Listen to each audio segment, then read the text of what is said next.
Got good sound. Great. Video. Oh, I want to say thank you so much for doing a wonderful session, man. That rocked. Thank you. You really did Appreciate a good job. it. No, Thank you it so was, much. as you were thinking about preparing this workshop, what was your what were you hoping to kind of get across to folks? Thank you. When I prepare the workshop and when I've done it before, is my biggest intention is making sure people understand the empathetic piece to what this addiction and this living with it. Sometimes I even question calling it an addiction. I'm trying to really compel people to understand what it's like to be in someone else's shoes, walk a mile in their shoes, understand what it's like. And so when I put on my teacher cap and educator cap, I want to really engage people in what it feels like.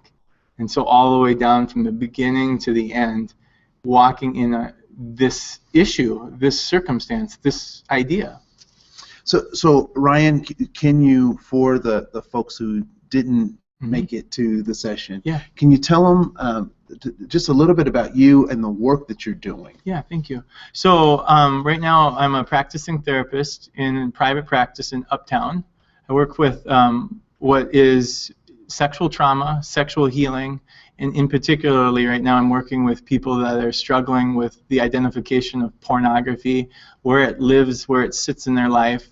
I'm a PhD student with a life work around pornography, around spirituality, around the convoluted nature of what comes up for them. Okay. And so I spend a lot of times healing, and that's why the nature of my business is trying to connect with them. Okay. Now, I thought it was, I found it very interesting that when you talked about this idea of pornography, that you said that people who are addicted, and that goes for male or female, transgender, I mean, however people want to identify themselves, or the labels that we use for folks, you said that they were looking for wholeness. Explain that. How can people be looking for wholeness through pornography? Thank you. And this is the paramount, really convoluted, murky, whatever metaphor we want to use. When I speak of the word wholeness, I'm talking about the identification of a connection to oneself. And so if I could beg you to think of maybe a gas gauge or a pie chart, is there's a piece of us that we're unwilling to access, be it consciously, be it unconsciously. And when I speak of wholeness, I'm really contributing my theory, my thoughts, and everything that I've learned through my teachers as an understanding of connecting through one's authenticity. So if you can be authentic, you can be closer to whole. Be it Adlerian lifestyle, be it any kind of Jungian version of transcendental behaviors, it's beyond the spectrum of connecting with oneself. Wow. And I even thinking about myself, right?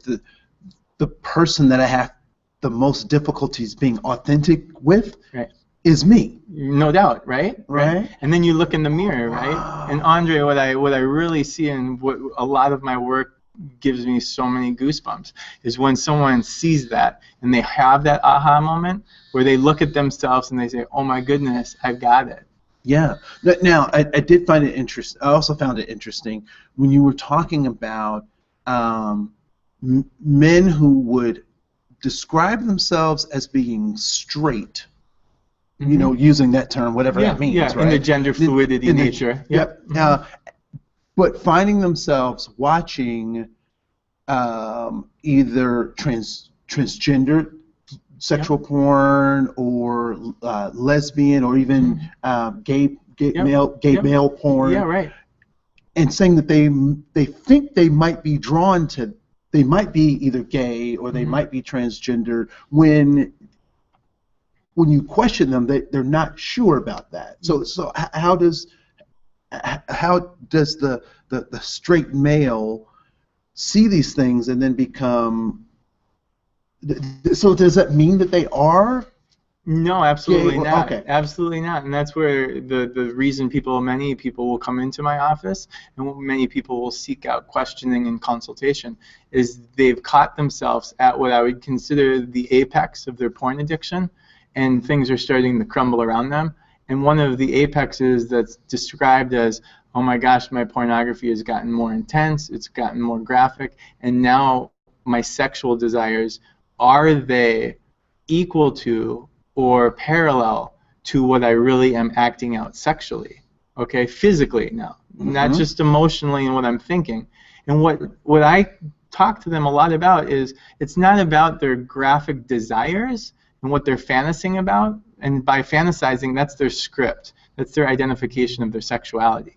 What I'm talking about is if you're in life acting that way, is that what you really are authentically seeking for wholeness? So see how those two tie in? Yeah. And it's important, and it's really resonates when people go, okay, because then that decompression of, wow, I'm not gay, and even if they were, that could be somewhere where I say you're seeking wholeness. Right. So see, the opposite side of the coin is pornography could be a way for someone to sit in their house and explore something sexually that they might be easier compelled to access through the internet, as opposed to going out to a bar or socially connecting with human beings.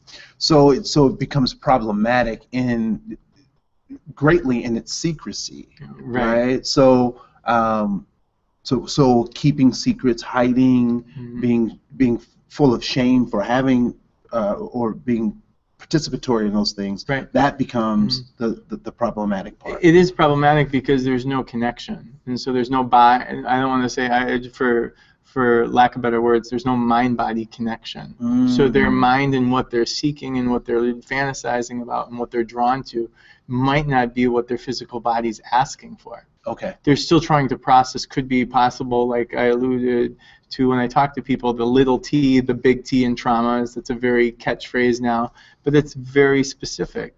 If they are looking for some sort of pornography, it could be monumental in what has happened in their life or what they're searching for in the future. Okay. There was one other thing that you mentioned in your workshop that really caught my attention, which goes back to this idea of that it's not the bodies that I'm seeing on the screen, that it compels me to continue to watch. Can you say that again in a concise way? Yeah. So what happens is people are looking for it, and they start to become triggered through the ritual. So it's no different than a heroin addict or different than someone that's substance abusing alcohol or meth. It becomes the ritual. So it's the journey that everything around it becomes that soothes and pretty much secures. I talk a lot about secure base. And what they're doing is they're finding a security, a safety within this pornography that they really want to access. And so when I say it's not about the bodies on the screen, it's not about the images, it really isn't.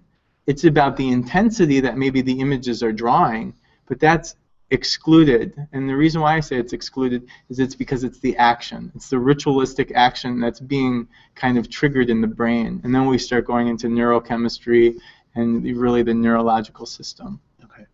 Now, one of the things, so I do some domestic violence work and have done some men's groups and working with men. And one of the things that I was actually surprised to find was that back in the 90s, Britney Spears had a song, "Hit Me Baby One More Time." I can remember. And I was actually surprised to find that the music video was full of all of these sexual kinds of tongue-in-cheek kind of trying to play the line or blur the lines in some respect.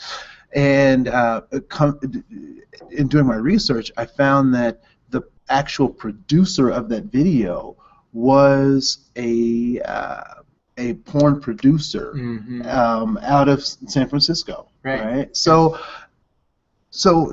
earlier you talked about there is this deep need to push or blur the lines, particularly around this pornography piece, and there's some folks who've gotten in trouble in the news for their discretion or lack thereof, right? And so what do you think it is that pushes us? I mean, is it simply capitalism? I mean, is it that simple, or is there something more um, that's developing as these boundaries get pushed, particularly in Western society? Yeah. Because we know Right. in Europe, Yep. you know, the way they look at sexuality, the way they talk about it is totally different than how we do here Yeah. in the West. To kind of extrapolate from that question, where I go and my personal feeling is, I think, and it's not solely this,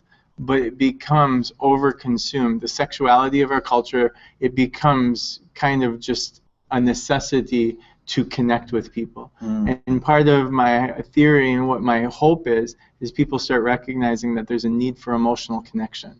And so when we're seeing sexuality blatantly displayed all over the world, be it, you know, guys like Hugh Grant, you know, in the news with prostitution or whatever, there's an emphasis on their desire to seek physical contact.